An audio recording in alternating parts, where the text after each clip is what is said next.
So students, आज के lecture के अंदर हम कवर करने वाले हैं रे डायग्राम्स ऑफ स्फेरिकल मिरर। तो स्फेरिकल मिरर के रिगार्डिंग जितने भी रे डायग्राम्स होते हैं और उसके रिगार्डिंग जितने भी बेसिक पॉइंट्स बनते हैं वो सारे हम आज के लेक्चर के अंदर कवर करने वाले हैं। तो स्टार्ट करते हैं।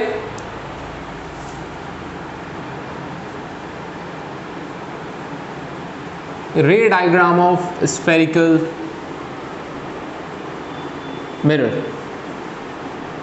सो लाइक स्फेरिकल मिरर के बारे में हम ऑलरेडी डिस्कस कर चुके हैं। स्फेरिकल मिरर का मतलब होता है जिसका अपर्चर स्फेरिकल होता है शेप के अंदर। अब इस तरह के दो मिरर्स आपने देखे हैं, एक को हम बोलते हैं कॉनकेव मिरर और दूसरा होता है कॉन्वेक्स मिरर।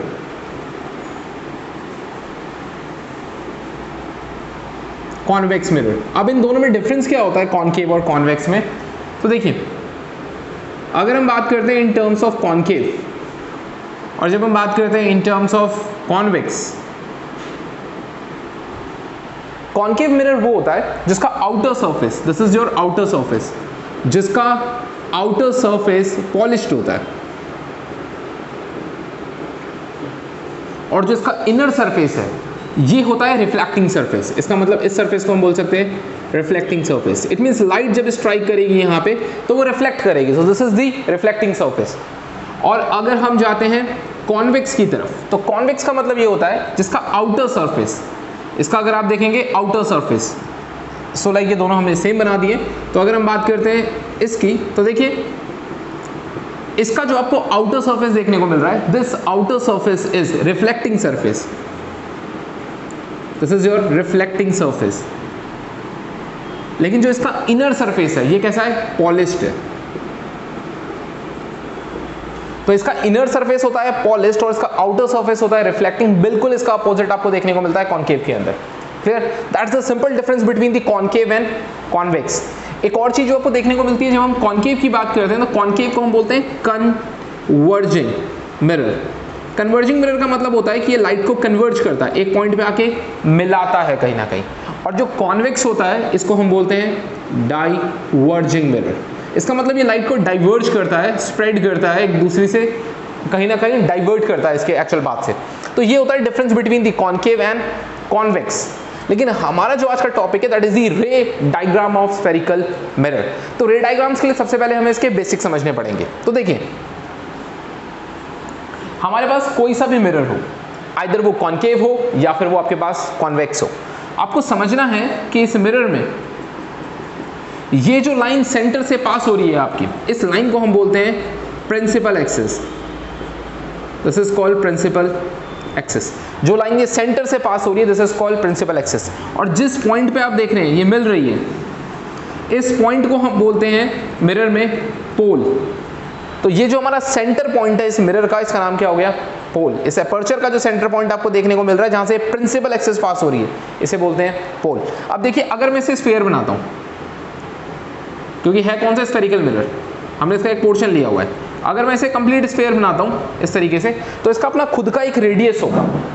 तो मान लीजिए ये वाला पॉइंट जो है, दिस पॉइंट, ये पॉइंट हो गया इसका सेंटर का, इस स्फीयर का ये कौन सा पॉइंट हो गया? सेंटर। तो इस पॉइंट को हमने बोल दिया सेंटर ऑफ कर्वेचर।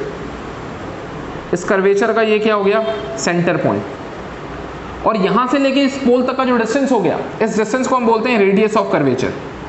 ये एक तरह का रेडियस हो गया, तो इसे कहेंगे रेडियस ऑफ कर्वेचर। और अगर आप ये जो रेडियस ऑफ कर्वेचर है इसको हाफ कर देते हैं, मान लीजिए इसका हाफ डिस्टेंस है, तो जब हम इसे हाफ कर देते हैं तो इस पॉइंट को हम बोलते हैं focus. This point is called focus. और जो डिस्टेंस हो गया between the pole and focus, इस डिस्टेंस को हम बोलते हैं फोकल लेंथ। इस डिस्टेंस को हम बोलते हैं फोकल लेंथ। तो जब भी हम रे डायग्राम पढ़ेंगे तो हमें कुछ पॉइंट्स पता होने चाहिए, लाइक पोल क्या होता है, फोकस क्या होता है, सेंटर ऑफ कर्वेचर क्या होता है। सेंटर ऑफ कर्वेचर से लेके पोल तक के डिस्टेंस को हम रेडियस ऑफ कर्वेचर कहते हैं और फोकस से लेके पोल तक के बीच के डिस्टेंस को हम फोकल लेंथ कहते हैं। तो ये कुछ बेसिक पॉइंट सबसे पहले आपको पता होने चाहिए। सो अब हम समझते हैं रूल्स फॉर रे डायग्राम ऑफ स्फेरिकल मिरर। तो इट मींस कौन कौन से रूल्स होते हैं? टोटल 4 रूल्स आपको देखने को मिलते हैं यहाँ पे स्फेरिकल मिरर के रिगार्डिंग। देखिए,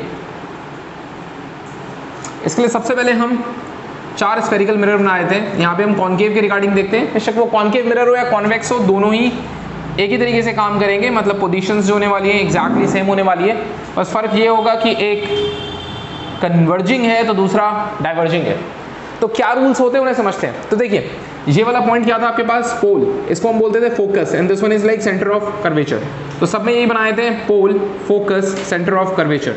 तो this one is like pole, focus, centre of curvature, pole, focus, centre of curvature. तो देखिए सिंपली हमें करना क्या है, सबसे पहला रूल हमें ये बताता है कि जब भी कोई रे जो इंसिडेंट हो रही है, ये रे अगर पैरेलल हुई प्रिंसिपल एक्सिस के, अगर इंसिडेंट होने वाली रे पैरेलल हुई प्रिंसिपल एक्सिस के, तो इस मिरर पे टकराने के बाद, मतलब स्ट्राइक करने के बाद जब ये रिफ्लेक्ट करेगी तो ये फोकस से पास होगी। इसका मतलब ये कहां से, फोकस पे इंटरसेक्ट होगी। तो this is your rule number first कि अगर कोई रे प्रिंसिपल एक्सिस के पैरेलल है तो आफ्टर रिफ्लेक्शन वो कहां से पास होगी, फोकस से। नाउ रूल नंबर सेकंड, बिल्कुल इसका कॉन्ट्ररी, बिल्कुल इसका अपोजिट। अगर मान लीजिए कोई रे फोकस से पास हो रही है, अगर कोई रे फोकस से पास हो रही है तो आफ्टर रिफ्लेक्शन वो पैरेलल हो जाएगी प्रिंसिपल एक्सिस के। तो आप देख रहे होंगे ये रे जो है वो पैरेलल हो गई है प्रिंसिपल एक्सिस के। नाउ रूल नंबर थर्ड, अगर कोई रे सेंटर ऑफ कर्वेचर से पास हो रही है, तो अगर कोई रे सेंटर ऑफ कर्वेचर से पास होती है तो एग्जैक्टली ये सेंटर ऑफ कर्वेचर से ही वापस आ जाती है, मतलब उसी पोजीशन और उसी फॉर्म में ये वापस आ जाती है।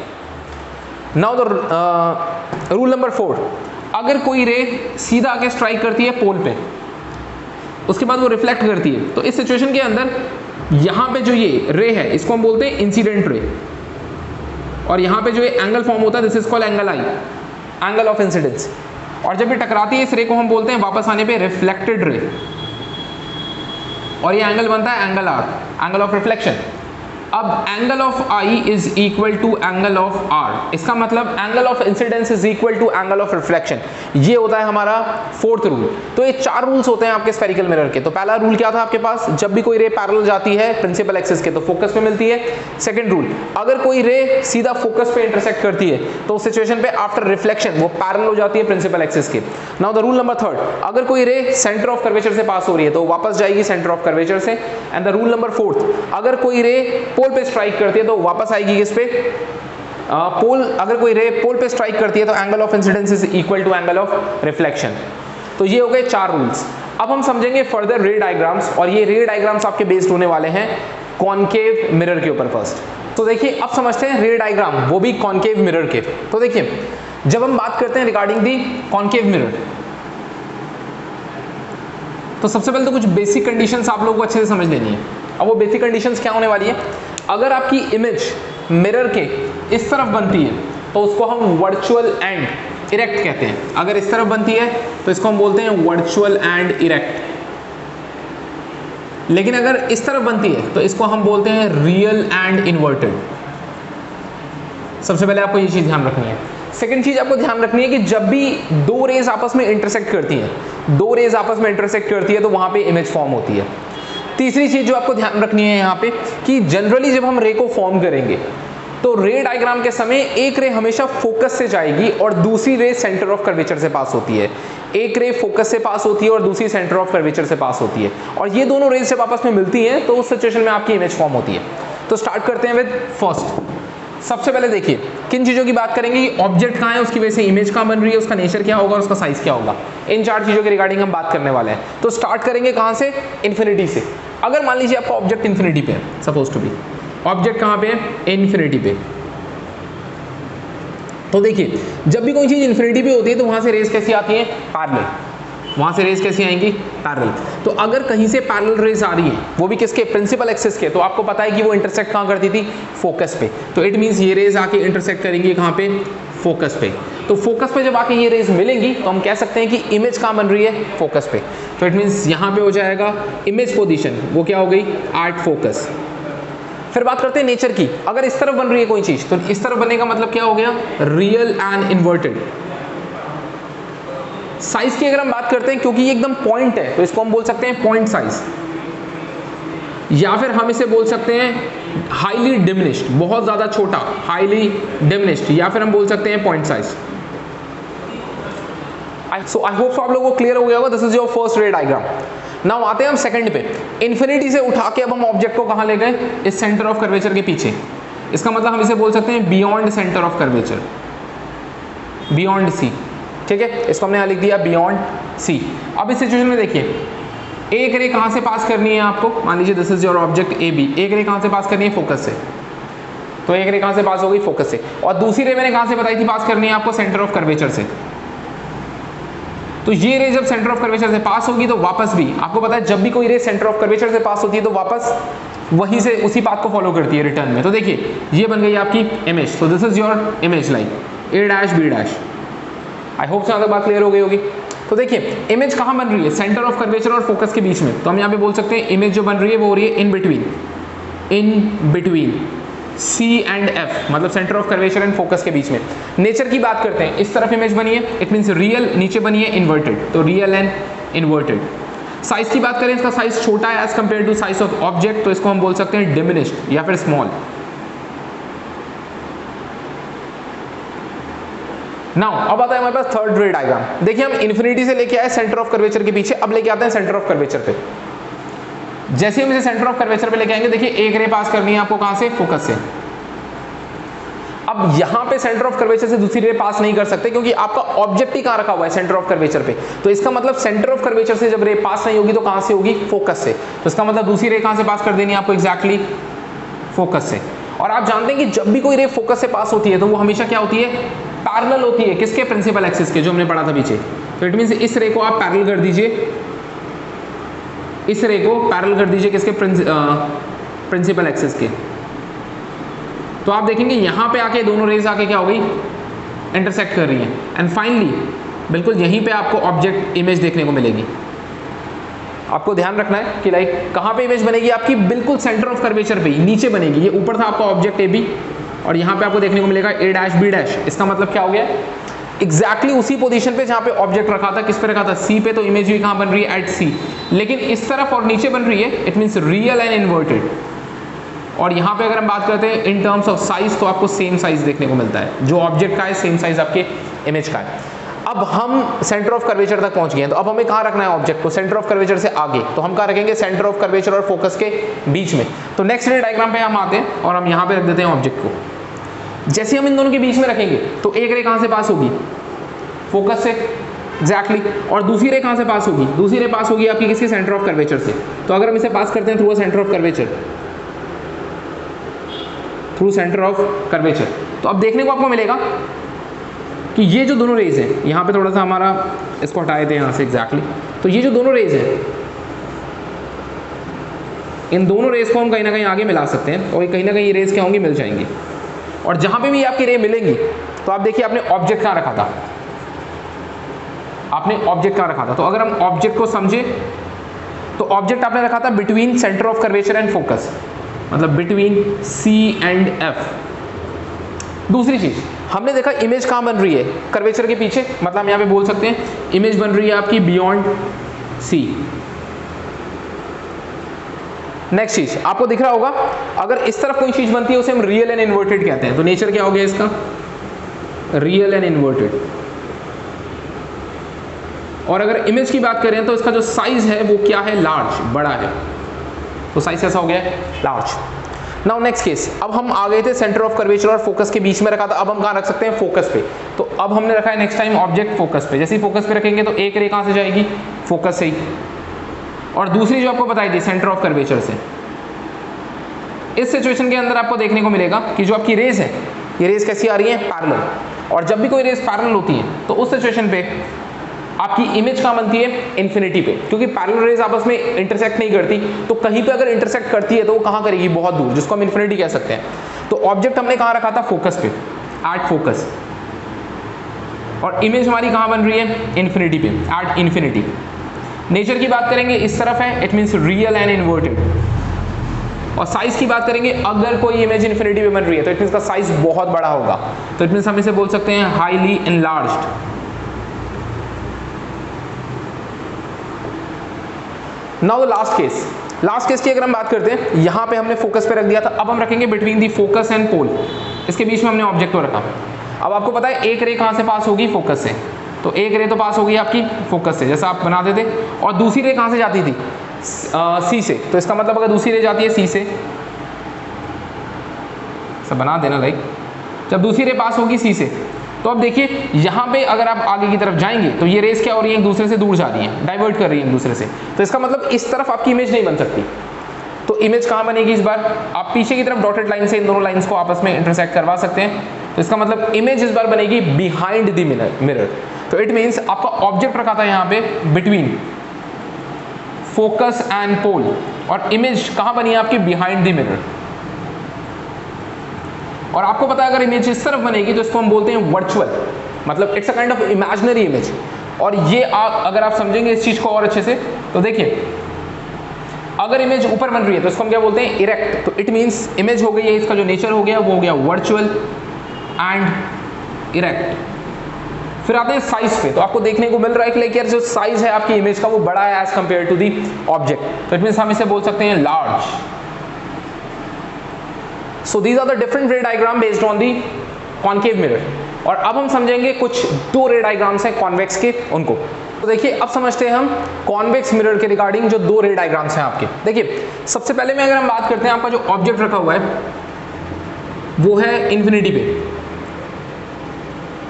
तो आप जानते हैं कि जब भी कोई रेज इंफिनिटी से आती है, ये रे कैसे जा रही है, इंफिनिटी से, तो ये रेज क्या करेंगी, देखिए ये कौन सा वाला मिरर है आपका, डाइवर्टिंग मिरर। डाइवर्टिंग मतलब लाइट को डाइवर्ट करेगा, लाइक। तो अब ये दोनों रेज जो है ये आपस में कभी भी मिल नहीं सकती इस तरफ, तो इट मींस ये रेज हम क्या करेंगे, डॉटेड फॉर्म में मिला सकते हैं इस पॉइंट पे, और this point is called focus. इसका मतलब इमेज बनेगी आपकी, लेकिन कहां बनेगी, फोकस पे बनेगी। और आप देख रहे हैं इमेज कहां बन रही है, बिहाइंड दी मिरर। तो इट मींस यहां पे जो इमेज फॉर्म होगी वो कहां पे होगी, फोकस पे, फर्स्ट चीज।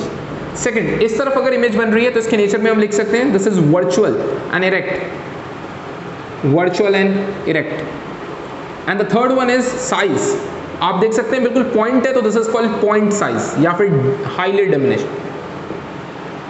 सेकंड, इन्फिनिटी को छोड़ के ये कहीं पे भी होगी अगर इन बिटवीन ऑब्जेक्ट रखा हुआ है, in between infinity and pole, infinity and pole, कहीं भी आप रख दीजिए इन्फिनिटी और पोल की जगह पे, कहीं पे भी, सपोज टू बी ये फोकस है या कर्वेचर है, कहीं पे भी आप रख दीजिए इसे। जब आप इस ऑब्जेक्ट को रखते हैं कहीं पे भी, तो उस सिचुएशन में देखिए पहली रे आपको पता है यहां से क्या होगी, डाइवर्ट। लेकिन ये रे आके, मैंने आपको बताया था पीछे भी जब हम रे डायग्राम कर रहे थे, एक रे पास होती है फोकस से, दूसरी पास होती है सेंटर ऑफ कर्वेचर से। तो देखिए ये रे क्या करेंगे, आप डॉटेड फॉर्म में बना देंगे इस तरीके से, कुछ फोकस से पास होती हुई। तो आई होप सो ये बात क्लियर हो रही होगी आपको, ये आपने फोकस से पास होती हुई यहाँ पे रे बना दी है। दूसरी आपको कहां लेके जानी है, सेंटर ऑफ कर्वेचर पे। तो देखिए इस रे को इसके बाद, क्योंकि आपने पढ़ा है कि अगर कोई रे सेंटर ऑफ कर्वेचर से पास होती है तो वापस उसी पाथ को वो फॉलो करती है रिटर्न आते वक्त। तो एग्जैक्टली सेम चीज यहां से आपने डॉटेड में बनाई, और ये क्या हो गई, सेंटर ऑफ कर्वेचर की तरफ। अब इधर देखिए यहां पे ये पहली रे आपकी और ये दूसरी, ये दोनों आके इस पॉइंट पे आके इंटरसेक्ट कर रही है। तो इसका मतलब अगर ये इस पॉइंट पे इंटरसेक्ट कर रही है तो this is the position of image. तो इट मींस इमेज कहां बन रही है आपकी, फोकस और पोल के बीच में। तो इट मींस यहां पे जो आपकी इमेज बनी है वो बन रही है in between focus and pole. Next चीज, नेचर की अगर हम बात करते हैं तो नेचर आपको क्लियर होगा, अगर इस तरफ कोई चीज बन रही है तो इट मींस क्या होनी चाहिए, it should be virtual and erect. So this is like virtual and erect. Size पे ध्यान दीजिए, बहुत ही छोटा दिखाई दे रहा है, इट मींस हम कह सकते हैं स्मॉल इन साइज। सो ये हो गए आपके रे डायग्राम। तो हमने रे डायग्राम को समझा कि उनके बेसिक कॉन्सेप्ट्स क्या होते हैं, फिर हमने कॉनकेव के 6 रे डायग्राम्स जो होते हैं उन्हें कवर किया, एंड फाइनली हमने कवर कर लिया है 2 कॉन्वेक्स के रे डायग्राम्स को। सो अब मैं आपको समझाता हूं कुछ इंपॉर्टेंट यूज, वो भी कॉनकेव और कॉन्वेक्स के। देखिए बहुत ज्यादा तो नहीं, लेकिन जो एग्जाम पॉइंट ऑफ व्यू से इंपॉर्टेंट है वो आपको बताने की कोशिश कर रहा हूं। देखिए जब आपने कॉनकेव पढ़ा तो कॉनकेव पढ़ते वक्त खुद इमेजिन करिए, कॉनकेव में हमने देखा कि जब आपका ऑब्जेक्ट इंफिनिटी पे था तो आपका जो साइज बन रहा था इमेज का वो बन रहा था पॉइंट साइज, क्योंकि इंफिनिटी पे अगर ऑब्जेक्ट था तो उसकी इमेज बनी थी कहां पे, फोकस पे। फिर आपने क्या किया, उसे उठा के लेके आए सेंटर ऑफ कर्वेचर के पीछे, मतलब बियॉन्ड सेंटर ऑफ कर्वेचर, तब भी आपका साइज क्या था, छोटा था। फिर आप उसे और पास लेके आए सेंटर ऑफ कर्वेचर के पास, तो उस समय आपकी जो इमेज बनी वो भी सेंटर ऑफ कर्वेचर पे बनी। फिर अगर हम थोड़ा सा और आगे लेके गए उसे सेंटर ऑफ कर्वेचर और फोकस के बीच में, तो आपकी इमेज बनी थी बियॉन्ड सेंटर ऑफ कर्वेचर और इमेज बनी थी बड़ी। इसका एक सिंपल सा मतलब ये हो गया कि जैसे जैसे आप ऑब्जेक्ट को इस कॉनकेव मिरर के पास लेके आते हो, तो आपकी इमेज क्या होती है, काफ़ी बड़ी बनने लगती है। इसका मतलब इमेज बड़ी बनने लगती है। इसी वजह से हम कॉन्केव मिरर को यूज़ करते हैं कहीं ना कहीं एज अ शेविंग मिरर भी। शेव करते वक्त शेविंग मिरर के लिए हम यूज़ करते हैं कॉन्केव मिरर का, क्योंकि ये फॉर्म करता है लार्ज इमेज। जब आप शेव करते हो तो जब आप मिरर का यूज़ करते हो तो मिरर काफ़ी क्लोज रखते हो। क्लोज रखने के पीछे क्या है, जब ऑब्जेक्ट कॉन्केव मिरर में क्लोज रखा जाता है तो उसकी इमेज कैसी बनती है, लार्ज बनती है। इस वजह से हम यूज़ करते हैं। सिमिलरली आपने ये भी पढ़ा कि कॉन्केव में लाइट्स क्या हो रही थी, कन्वर्ज, क्योंकि ये क्या है, एक कन्वर्जिंग मिरर। तो मान लीजिए अगर सनलाइट है और हम चाहते हैं इस मिरर का यूज करेंगे, तो मिरर का यूज करके हम क्या कर सकते हैं, वहां पे सारी लाइट को एक पॉइंट पे आके मिला सकते हैं, जिस वजह से वो हीटिंग का काम करेगी। तो इसका मतलब इसकी वजह से हम क्या कर सकते हैं, राइज कर सकते हैं टेम्परेचर एट पर्टिकुलर पॉइंट, किसी भी पॉइंट पे। तो इसका मतलब अगर हमें सोलर फर्नेस बनानी हो या फिर हमें कोई भी फर्नेस तैयार करनी हो जहां पे हीट प्रोड्यूस करते हैं, तो उसके लिए हम इसका यूज कर सकते हैं कॉन्केव का। इसके बाद आपने सोलर कुकर देखा है, तो सोलर कुकर के लिए भी हम इसका यूज किया जा सकता है। अब बात करते हैं कॉन्वेक्स की। तो कॉन्वेक्स का जब हमने रे डायग्राम देखा तो उस रे डायग्राम में हमने एक चीज क्लियरली समझी, दो ही तरह के केस थे। पहला केस था अगर ऑब्जेक्ट इन्फिनिटी पे होगा तो इमेज कैसी बनी, इमेज बनी बिल्कुल पॉइंट साइज। और अगर इन्फिनिटी को छोड़ दो तो उसके अलावा अगर वो कहीं पे भी होगा इन बिटवीन इन्फिनिटी एंड पोल, तो उसकी इमेज क्या बन रही थी, उसकी इमेज बन रही थी इस फोकस और पोल के बीच में, और वो भी काफी छोटी सी। आई होप से क्लियर हो रहा होगा। इसका मतलब कॉन्वेक्स से जो इमेज तैयार होती है वो काफी स्मॉल होती है इन टर्म्स ऑफ साइज। अब इसका फायदा क्या है, तो इसका फायदा ये है कि हम इसे यूज करते हैं for rear view mirror. Car के अंदर आपने देखा होगा आगे की तरफ लगा हुआ होता है रियर व्यू मिरर, उसके लिए हम यूज करते हैं, क्योंकि रीजन क्या है, जब ये इमेज को छोटा बनाएगा तो वो एक बड़े और ब्रॉड एरिया को कवर करेगा। तो इट मींस ये कवर करता है, it cover broad area. It means एक बड़े एरिया को कवर करेगा, तो जो पीछे की पूरी रोड होगी वो हमें दिखाई देगी, क्योंकि ये क्या करेगा, उसके साइज को छोटा कर देगा। छोटा करने की वजह से क्या होगा, हम एक लंबे एरिया को देख सकते हैं, कवर कर लेगा ये उसे कहीं ना कहीं। इसके अलावा ये यूज होता है स्ट्रीट लाइट्स में भी।